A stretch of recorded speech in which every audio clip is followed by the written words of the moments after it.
I know you haven't been watching What Not to Wear, so today you get to enjoy what not to hunt. I'm going to go through some of the hunting rifles that I've had, that I've taken hunting, and I just haven't had good experiences with. But I don't want this video to have like a negative tone, and I definitely don't want to give the impression that you need to spend a ton of money to get a quality hunting rifle. You just don't. So first I want to show you the Franchi Momentum. This is the standard Franchi Momentum, not the Elite.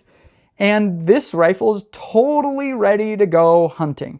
It's accurate. It's got a threaded muzzle, so if I want to put a suppressor on there, I can. It has a rigid stock. The feeding is absolutely 100% reliable, never have to think about it. It works great. The trigger is excellent. It has a good magazine that's strong in there, not going to come out during my hunt. It's just a quality, basic rifle. It works really well. And on this channel, I've talked about dozens of awesome rifles that would be good choices to hunt with.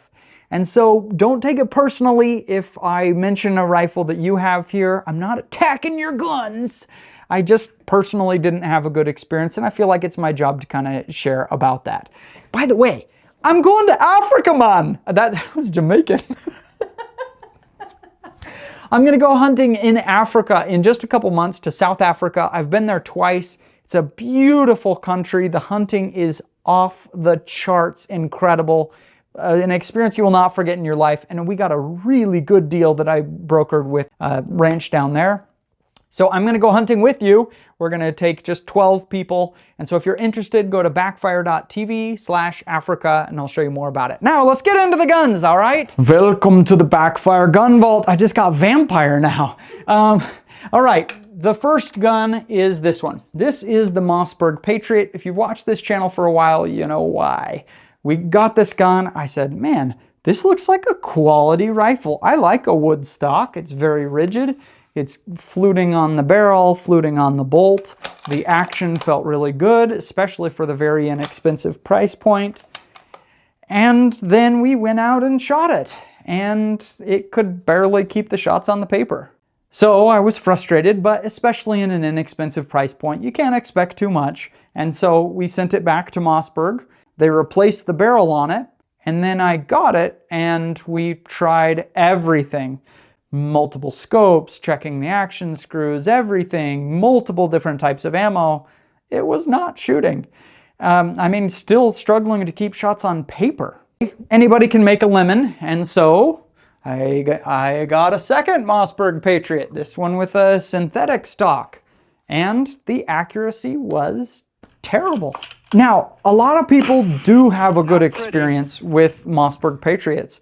I saw somebody the other day that said they were getting great groups out of their 6.5 PRC. Both of these are 308s. I don't know if that's related, but 2 rifles and sending one into repair, that's not normal. Then this guy, this is the Christensen Ranger 22 for your varmint hunting.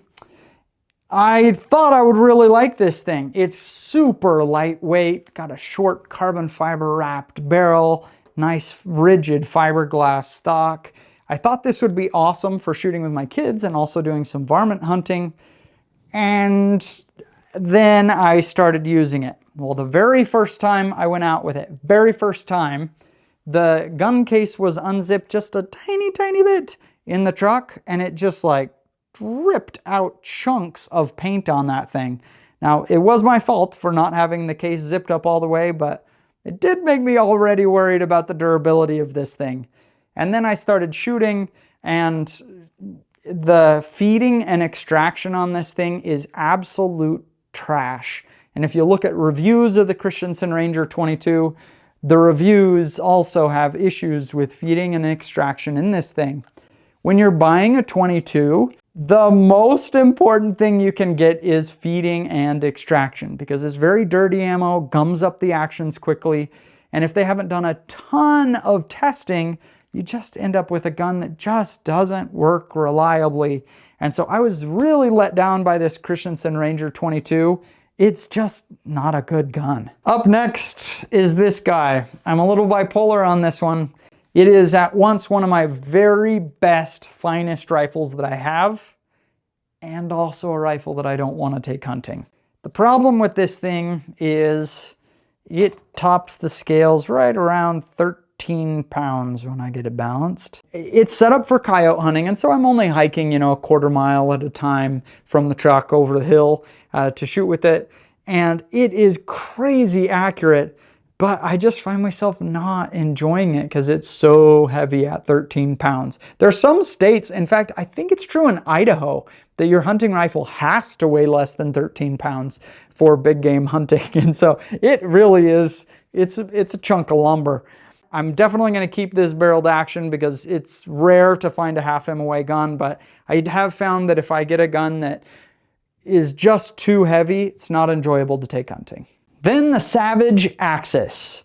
I know that one's a little bit tough to hear because a lot of people have a Savage Axis, and I applaud Savage for making inexpensive rifles. They have a decent stocks on them. They're generally accurate. However, I went hunting with a guy that had a Savage Axis, and it was one of those days that it was just wet. Couldn't do anything about it. We were just in the woods, and it was wet. Try to take care of your gun as best as you can, but that's why you have guns, is to get out there and get hunting in the elements. And his barrel was rusted up just overnight. I mean, it was bad. Everybody else's guns in the camp were totally fine. His looked not good at all. Plus, because it's in an inexpensive price point, sometimes they try to lure in customers with a scope included on them. It just ruined his hunt. It just did. And so I love inexpensive guns, and there are a lot of things about the Savage Axis that I like, but both of my Savage Axis rifles did have issues with rust on the barrel. Next was an expensive mistake I made. Sometimes just because you're spending a bunch of money on a rifle doesn't mean you're going to get something that's necessarily better. And that's what I saw with the Browning X-Bolt Pro. At around $2,000, I expected a lot from it. What I found was the trigger was so heavy that it really impacted my ability to shoot it well.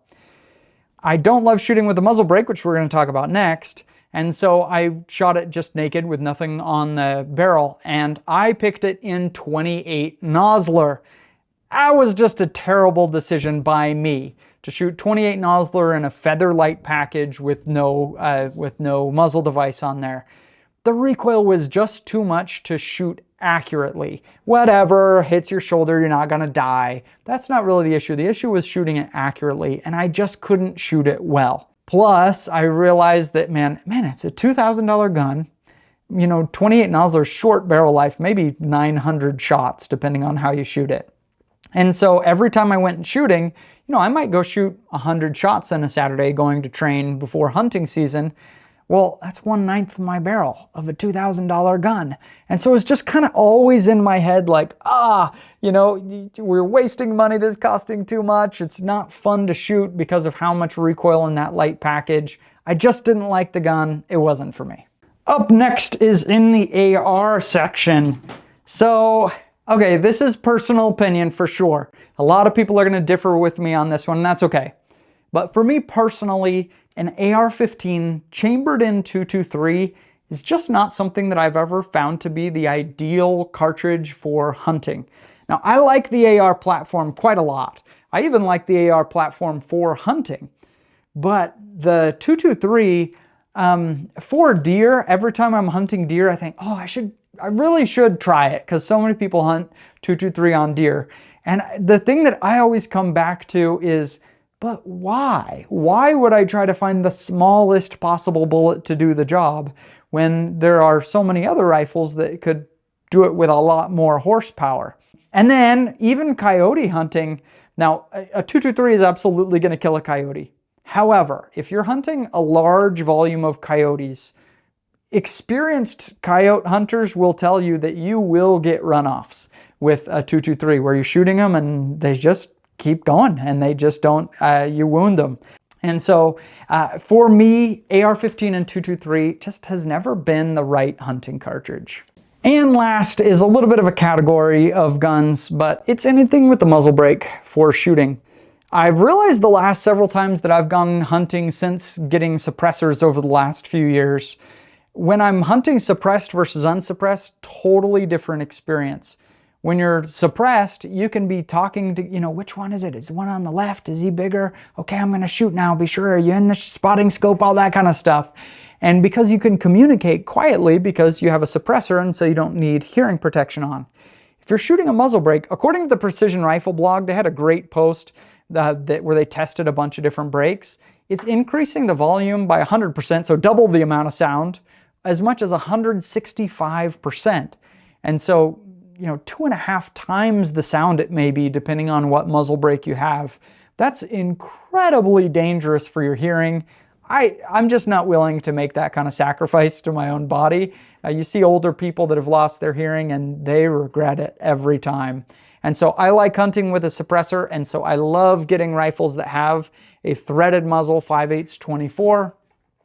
But even if I'm not shooting with a suppressor, at least not a muzzle brake, so that I can just put in some foamies and be okay. So those are some guns I've had problems with, but there are tons of guns that I love, absolutely love. I showed you a cheap rifle in the beginning that I really like. I'll show you this one as well. Sergeant Slaughter. If you want to check out this, watch my video in the future of the hunting rifle. I'll link that one right here.